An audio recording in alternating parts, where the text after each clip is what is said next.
Okay, in this video, I'm going to show you the first few steps to making a dog with a woven sweater. So we're going to focus on the actual weaving part first, that's right here, okay? And then in the next video, we'll talk about the rest of the dog body. So for this weaving part, you're going to need 3 different kinds of papers, and you can kind of tell from this example right here. One is going to be kind of this main sweater shape. And then you need 2 other papers to be the 2 weft pieces. Remember, weft is the part that goes side to side. So, so this example right here, you can kind of tell I used a index card or a flash card that I had at home. So if you have something like that, you could do that. If you just want to use regular paper, you can use regular paper, is fine. I had this birthday card because it was my birthday not too long ago, and I thought this inside part looked really cool. I like this design, so I was actually just going to cut this, and I'm going to use that as my sweater piece. So you need 1 rectangle of paper to be for that sweater. And then you're going to need 2 pieces of paper that you can cut into long strips. Now, it can be just a plain colored paper like this. It could be, if you have any kind of fancy scrapbook paper at home, those are nice because they already have patterns on them. This one's kind of sparkly. This one I like because the pattern had some flowers on it, and I really like flower designs. This is a piece of paper that I made that was just plain yellow, and then I added my own designs with red marker. And I put that on another dog example right here. So this is just plain yellow paper that I used markers to add other designs onto. This right here was actually just plain white printer paper that I put some of my favorite washi tape on. So washi tape is just like that kind of thin pattern tape. Comes with lots of different cool colors and designs. So if you have some tape like that, you could do that. All you would need to do is stick your tape onto a plain piece of paper first, and then you just cut out the strips of your tape that are stuck on that paper. So for my example that I'm going to make on this video, I'm going to use my paper for my card right here, and maybe some flower paper, and I still need 1 other color. Now, whatever color you use for these designs on the sweater, you want to make sure that your paper is as long as your warp paper or your sweater paper. So this piece of paper is okay. It's long enough. This piece of paper right here, is that okay? No, because it's not as long as this. It can be a little bit longer like these are, but you don't want it to be shorter because it's not going to reach all the way across the sweater. So 2 kinds of papers for the weft. That's going to be what's weaving in and out of the sweater. And 1 big rectangle paper that's going to be for the warp, or that main part of our sweater. Okay? All right, first I need to fold this in half. And I want to fold it so that it's a really long, skinny rectangle. I'm actually going to make my rectangle a little bit skinnier, I think. There. A long rectangle. So I'm going to fold it. A lot of students call this hot dog waist because it looks like a hot dog bun. Let me show you. Okay? And if you open it like that, you would be able to put the hot dog inside.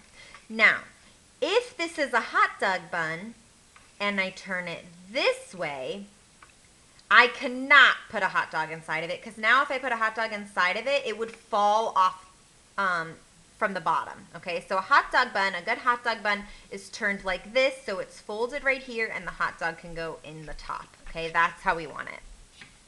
At the bottom right here, we are going to draw some vertical lines, keeping it folded. Remember, vertical means your lines are going up and down. So any kind of marker or pencil would work for this step. And I want to start at my fold and go straight up, but stop before I get to the very top. A good measurement would be so that you could at least fit 1 finger up here still at the top, okay? So I'm going to do another line, start at the fold and go up and stop before I get all the way to the top. Okay, so you should be able to fit a finger up here at the top, and also you should probably be able to fit a finger this way too. Okay, and I'm going to keep going all the way across my paper.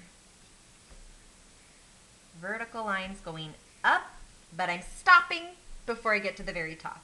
Okay, and I'm keeping my hot dog bun folded closed.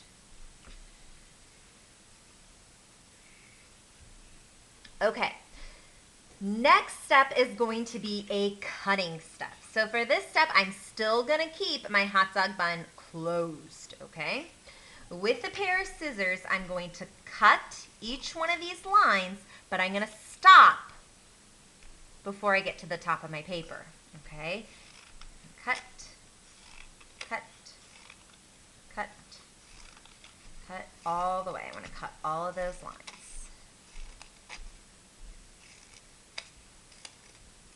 Okay, and when I'm done, I should be able to open it up, and I'm going to have these little pieces like this.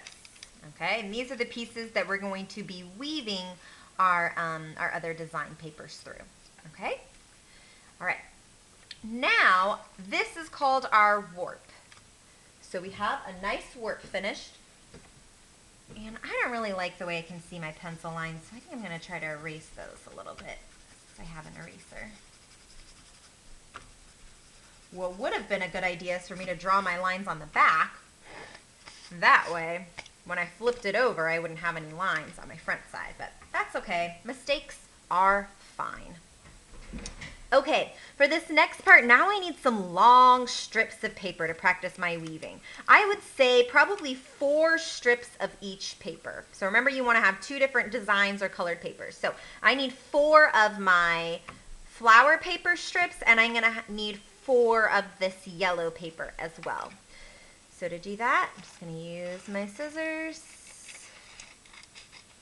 and cut these into long strips. And you might not end up using all 4 of each ones, but it's a good number to start with. You want to try to make them straight, but if they're not perfectly straight, that's fine.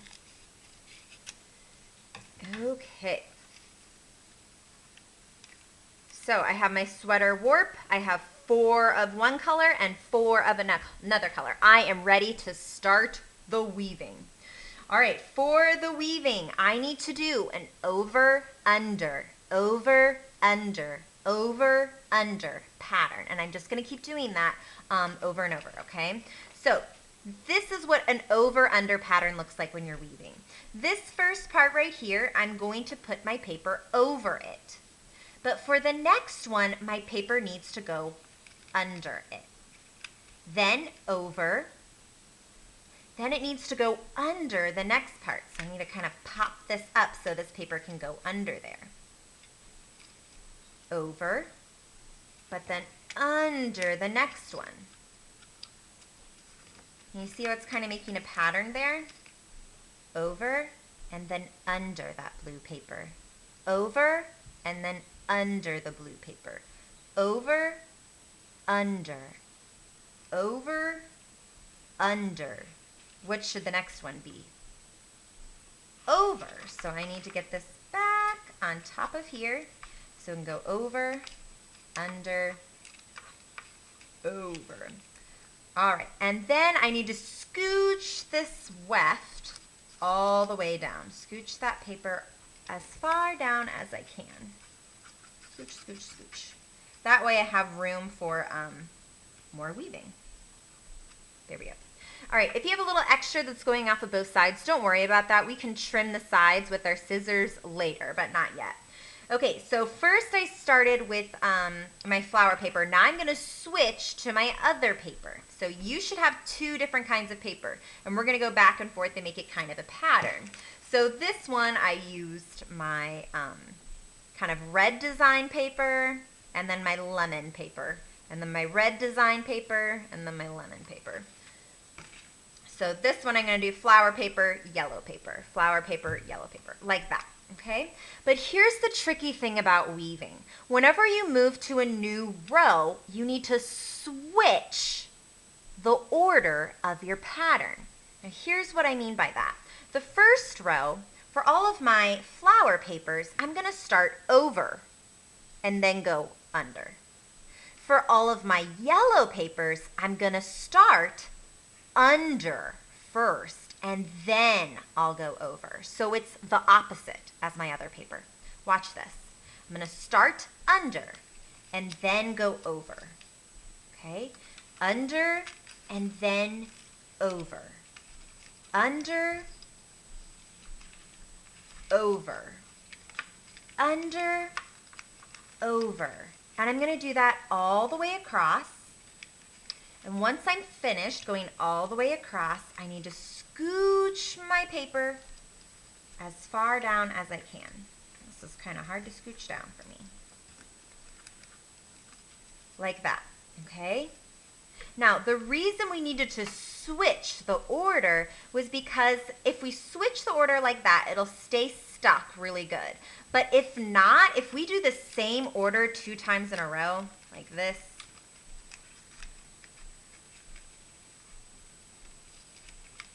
so this is the incorrect way. This is the wrong way I'm doing here, just to show you.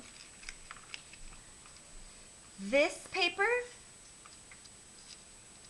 will not stick very well, okay? It'll kind of slide around and it can even go on top of that paper. That's not what we want, okay? We want it to be opposite so that we can create this kind of checkered pattern here, okay?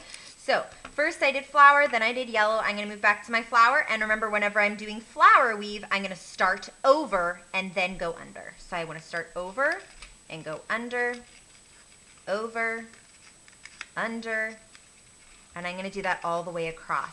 A good way to check if you're doing it right is to see, do you have a checkered pattern? If you do, then you're probably doing it right. And don't forget that extra step too. Every time you go across your warp, you want to scooch these pieces down, okay? All right, so I want you to do that for all of your pieces. Until you cannot fit any more on there, okay? So you will probably have extras. I know I will have extras. I've done 3 so far, and that took up exactly half of my sweater, so I know I'm probably only gonna need 3 more. If you need to trim, like make one of your pieces a little bit thinner or a little bit skinnier so that it fits on, that's fine, you can do that. And then once you have all of these pieces woven across, then that would be the time to kind of trim off the extras on the end like that, okay? I'm gonna go ahead and stop the video so I can finish filling mine up, and I want you to do the same thing so that you have a finished sweater. The next video will show you how to make the dog that's gonna be wearing your sweater, and some boots if you choose.